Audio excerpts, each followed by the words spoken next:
When we bought this boat to do America's Great Loop, we got a good deal on it, knowing there were some small projects that we'd have to address. However, there's one thing that happened along the way that we didn't anticipate. It ended up costing us almost half as much as we paid for the boat, and it extended our timeline. So let me give you an update on the vdrive situation. It's a little crazy. I'm currently sitting on top of the port side vdrive because we're going to send it in to be rebuilt, and we're going to send in the starboard side to be rebuilt as well. But let me kind of catch you up. Essentially, for those of you who watched our maiden voyage videos, you know that we sheared 6 bolts into the lower flange of our starboard side vdrive. So Elise looked down in here and she found that big old chunk of metal right there, and that pin was sitting there, and there are a couple bolts over here, and you can see there's even a broken bolt right over there. So I called Walter, which they've been excellent. They've been making these things since like 1926. And from what I read around online, these things are supposed to last forever unless basically you're not taking care of them, which seems to be the case here.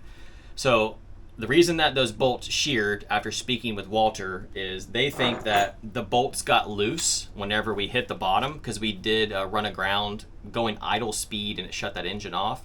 So we think that maybe when we did that, it loosened some of the bolts, and then we continued another 150 miles, and during that time period these bolts continued to get looser and looser and eventually just sheared because they weren't holding properly. So I don't think it's something that's going to happen again, hopefully, even if we hit the bottom, especially if we're checking our bolts, which is going to be part of my routine of checking that these bolts are, good and tight. It'd be about $1,000 for me to buy the parts from Walter for me to fix the vdrive myself, but I don't have the tools. They have to be pressed in, and there's some very tight tolerances, so I just don't have experience with that, so I just don't feel comfortable with doing that. I got a quote for buying new ones that was going to be about $14,000. Having these two rebuilt by Walter and using our original vdrives should be around $6,000. When I pulled off the top cover of both vdrives, which is where the salt water comes in and cools the oil in here, they look a little nasty, and so I feel like they're due for a refresh. We don't really have any major issues besides the flange, the 6 bolts being broken off into the flange, but everything other than that was working properly. But I just, for peace of mind, we're about to have a 6,000, nautical mile journey, and plus when we're done with the Great Loop, we're going to be selling the boat to someone else who's probably going to be doing the Great Loop, and we don't feel comfortable not addressing these things for ourselves or for whoever we're going to sell the boat to. So we're going to ship them to New Jersey. They're going to rebuild them. They'll come back. We'll put them in ourselves. And then once that is done, the boat will have to go into the water so that we can set all the alignments. That has to be done in the water. So the first step to taking the vdrive out was to remove the sea strainer. So we had a hose here going to a sea strainer going to that seacock down there. And then on this side, it went out to the actual engine. So take off that piping. And the next thing I did was take off any electrical connections once I had access to those, which of course I took pictures of because this is our sensor here and there was a ground on it. So pretty simple, just 3 wires. The next thing I did was loosen the actual lower flange. So this is where the prop shaft came into this side, and these bolts went through that and then into the vdrive. So I loosened these and took this out completely. So that was on the lower gear below this big one. You can see the top is still connected to the drive shaft, which goes to the engine. Once I got that loose, the next thing I did was loosen the really big bolts that actually hold it in place, which are right here. Getting these big bolts out was actually not too bad. I was surprised. I thought they were going to be stuck in there, but didn't really have much of an issue. The hardest part, honestly, is getting this out of the bilge. Well, finally got the vdrive almost all the way out. It's been a bear, but we're almost there. So what I highly recommend is using some sketchy 2x4s, some cheap ratchet straps, and of course some Harbor Freight sawhorses. Don't forget to wear gloves and flip-flops. You don't want your feet to get overheated, and if this heavy thing falls, you'd rather just like cut that toe clean off. Obviously those are all jokes. This is what we're doing, not a how-to video. So got the second vdrive out now and draining the oil out of it so we can ship it back. This oil looks a whole lot different. It looks a lot more brown, whereas the other one was very black, which is a little weird, but it's not like milkshaky, like when you get water into gear oil. So it doesn't seem like if there is water, there's not that much water. I don't know, definitely odd, but I can tell you one thing. I'm definitely happy that we decided to go ahead and send this one back as well, because we only had problems with the starboard side V-drive, so that's the only one that needs to be repaired. But clearly this one was lacking some maintenance. So by sending them both back, it will give us a real good peace of mind.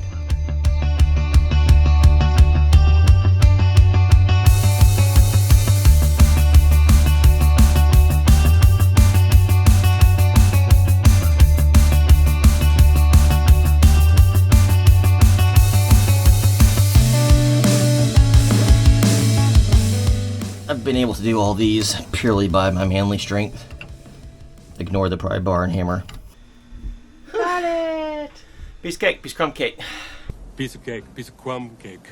We shipped off the V-drives to Walter in New Jersey via freight. Once they got them, they took them apart, which took them twice as long as normal, and they sent us a bunch of pictures we'll throw up and told us that, quote, a butcher worked on them prior. And you can see from the pictures, they're not wrong. There are a bunch of hammer marks where instead of pressing things together, someone had hammered them on. There was a nut that they couldn't get off because the threads were damaged and someone just put it on there anyways. They literally couldn't get the nut off of the threads on this large item, which is crazy because they're a machine shop that builds these things. They're going to have the tools to do that. So they were definitely, damaged pretty bad. And then they had epoxy inside of them. So someone used epoxy to try to seal some stuff up. Unfortunately, that epoxy got circulated into areas that it shouldn't have been, which I think kind of goes back to draining the oil on the second V-drive on the starboard side. Maybe that was some epoxy residue that we seen in the oil. Not really sure. I'm definitely glad that we sent both of them off because they took a look at both. They gave us a quote to repair both of them, and it was going to be about the same price to get brand new ones. So we decided to just go ahead and get brand new V-drives. So that's what we did. So Williams Marine came and took our props off for us and sent them to the prop shop to get them balanced and everything. And they also did our cutlass bearings right here. So we have 4 total, 2 full size and 2 half bearings. So one here, one towards the front, and the other side is the same way. But while they were doing this, we used to have a line cutter right here, which was missing parts. It didn't actually work. He noticed a line cutter, and I was telling him about the issues with the V-drive spacer. Walter did suggest that we don't use a spacer or the spacer be threaded. And he's like, yeah, if you didn't have these line cutters back here, you could actually move the props forward. It would actually be better for the cutlass bearing because there should only be so much gap here. So we decided to remove the spacers. They went ahead and took off these line cutters for us while they were here. And so the actual prop got slid forward closer to the V-drive. So no more long bolts through a spacer that might vibrate, loose, or break.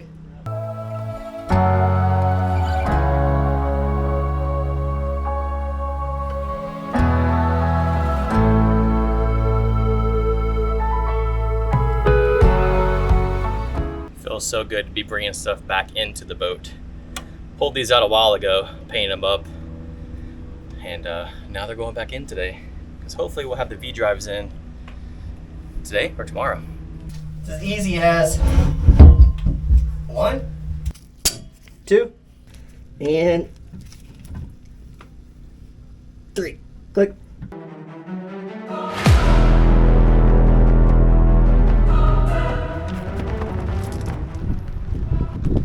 Well, we're finally about to open the V-drives. So these are brand new. They couldn't rebuild our old ones, so we had to get new ones. So about to open them up now so we can get them strapped. That way they can use the boom on the forklift to actually get them into the boat. Just want to mention that the last ones were blue, and I'm bringing that up because Lisa's main question is, what color are the new ones? Well, unlike Meckman, they did not ask me what color I wanted.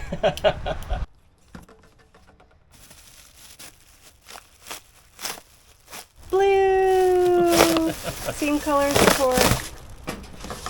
Wow. So shiny. So pretty.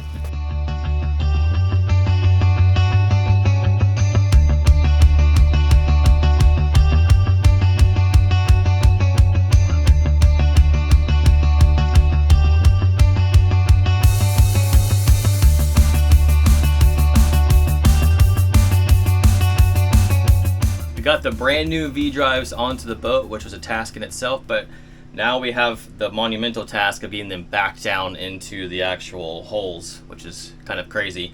So we got our Supreme safety set up just like last time. I gotta grab some gloves, but I am wearing my vintage shoes, so we'll be good. But yeah, we're really excited to get these things in. Essentially, we were planning to be on the Heart originally for like 2 or 3 months to do some repairs and upgrades to the boat, and now it's going to be 6 months, essentially because of this setback and some other things. But this was definitely a huge setback that we were not expecting, and a huge cost that we were not expecting. But it feels really good to have these in the boat. It just feels like we're so close to finally being in the water after all of these. I mean, we've been working 8 to 10 hours a day for a few months now, with like 1 day off a week or so to do laundry and recoup a little. So it's been a long lot of projects, so looking forward to getting these in. The only downfall to these being brand new is everything got reset, so you have to align the V-drives with the prop shafts, and so the old ones were already aligned, which would have been nice because we could have just dropped them back in. I took a bunch of measurements before we took the old ones out. It's okay, since we got new cutlass bearings anyways, I'm sure that things have changed, and we can't actually technically align this until it's in the water, settled in the water, they call it. I'm not sure what that really means. But essentially what I'm going to be doing is lowering these in, getting them aligned as best we can for now, and then once we get put into the water, we'll have to make some fine adjustments to the alignment. Another downfall to them being brand new is we don't have our piping anymore for the water intake. So the water comes in through a sea strainer, the raw water, through here to cool these, then it goes to the engines to cool the engines. And so we don't even have our fittings, so we got to find fittings and do all that. So, pros and cons. Still super excited to have the brand new ones. I mean, it's gonna just, the fact that we'll have these for the long run is gonna be worth it. All right, got it in here without a single problem whatsoever.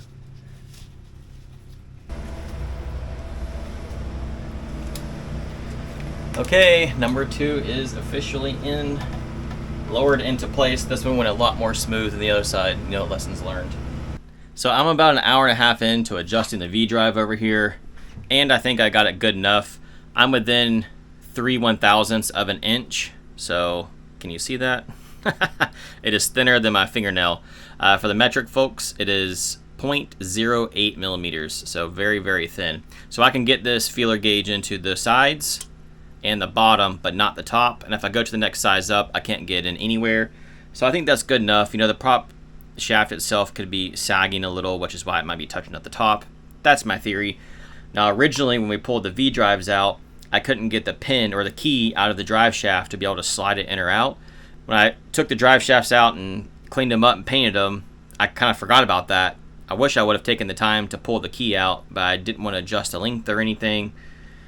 So now here I am with the V-drive essentially installed, but I have to slide it back to put the drive shaft in. So pretty exciting to have this one done. Well, other than the drive shaft, I gotta get in there. But unfortunately, when you have 2 engines, that means 2 V-drives. So although this one is just about done, I still have to do the other side. I'm taking some lessons I learned on the starboard side now that I'm putting the port side in. So I did the drive shaft first. I realized when I was putting the drive shaft in yesterday, because I kind of got it aligned and then had to pick it up and slide it back and put the drive shaft in. Much better to just do it from the beginning. So that's what we've done. Got the drive shaft in. So that's attached to the top of the V-drive. Essentially, we're using our ratchet straps here to barely hold it up. So it's just barely floating. Right now, it's essentially where it's going to be. We might have to adjust it a little bit, slide it forward and things like that. But first, we'll slide the prop shaft forward. So you can see the prop shaft comes into the bottom, and it's going to mate to that surface right there. So this gap right here needs to be, 0.003 of an inch. Now we have the prop shaft slid out towards the aft because we were sanding the shaft and everything. At least was taking care of that. And so we just need to push this forward. And we actually had our glands in here redone by Williams Marine while they were doing our cutlass bearings as well. So those sills are new. This whole area in here is looking new. At least did a killer job painting it and getting it all cleaned up. So basically what I do is I'm going to eyeball this to see how tilted that should be relative to this, slide that forward, and then make my small adjustments. Now I did learn yesterday approximately where these kind of need to be based on the other side. So I kind of had just rough set them so that way it was tilted properly. Because if I don't have that done, when this slides forward to here, it will actually hit the bottom of the casing there. So that's why I have it pitched a little bit this way, hopefully now. So I'm gonna have Elise go outside, push that forward. We'll see where it's at, and we'll start making some adjustments. All right, so we got the prop shaft where it needs to be, and the V-drive needs to move towards the aft or towards the rear to touch it.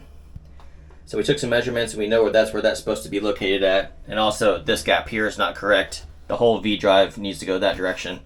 So essentially, I need to adjust some bolts here, but you might be able to tell on camera, this one is further that direction and needs to come towards me.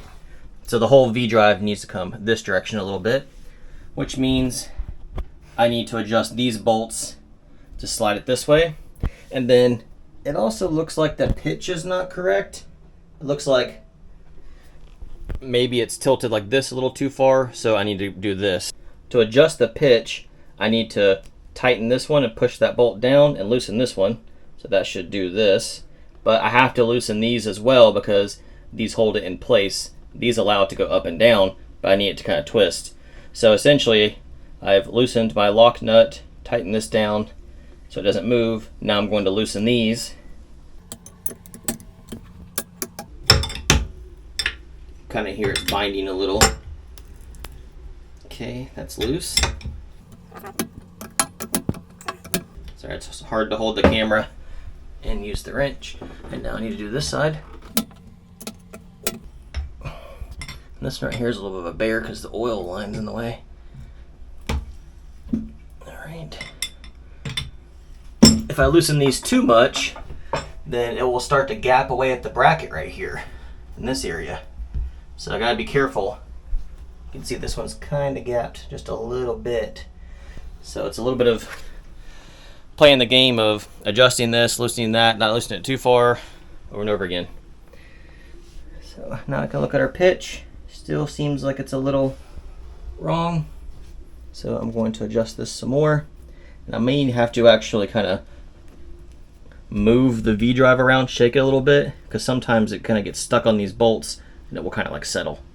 Now, I will say getting these bolts loose is definitely tough, but it is not tougher than my big giant impact.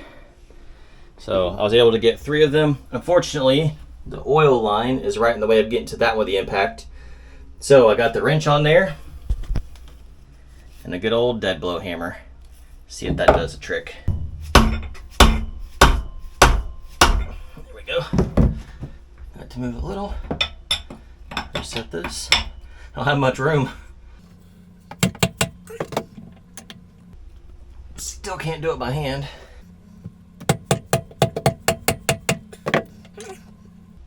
Now I can do it by hand. There we go.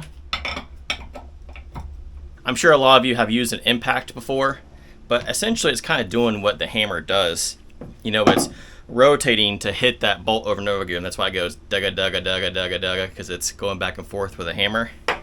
So sometimes you can't get the tool in there. I go old school. So I've got it a little bit closer, but you can see there's still, the V-drive needs to come this direction. So now that I've got these bolts loose here on both sides, I should be able to slide this whole thing this direction. Now obviously this thing is, what was it, 120 pounds? 150 was a scribbled on note. Oh, 150 pounds? This thing's heavy. So you're not gonna just easily slide this over. But at the same time,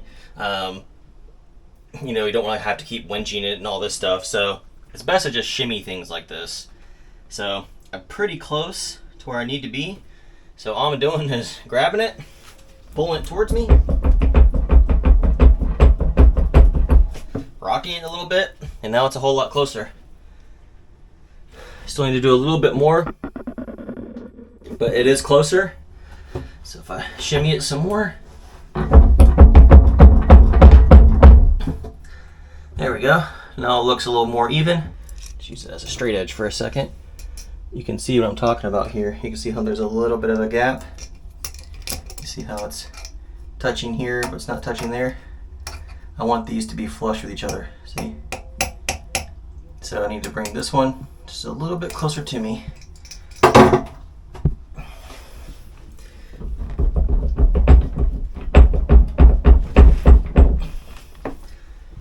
Whew. Who made these things? Walter! Of course, now I'm too far over.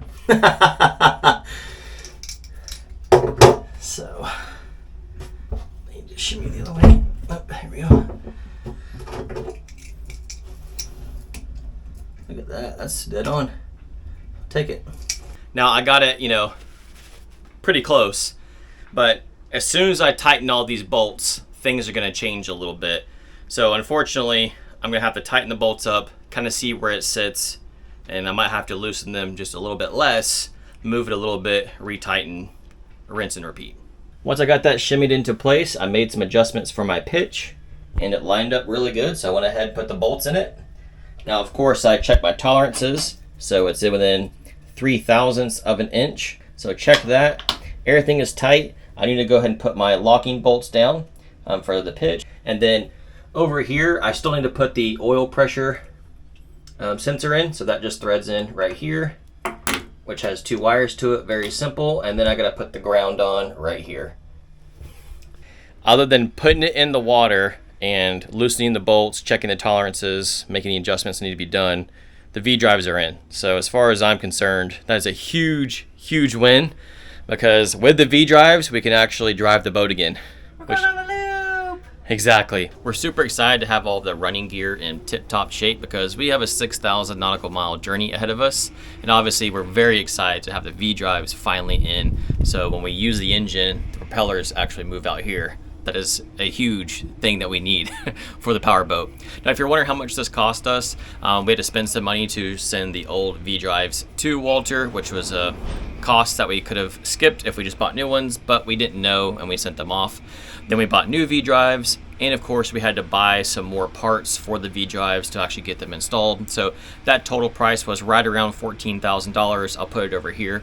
If you're wondering about other costs, we'll actually be doing an entire video about the cost of all the repairs here. So make sure you subscribe, be on the lookout for that one, and we'll see you next time. The bolts that started it all.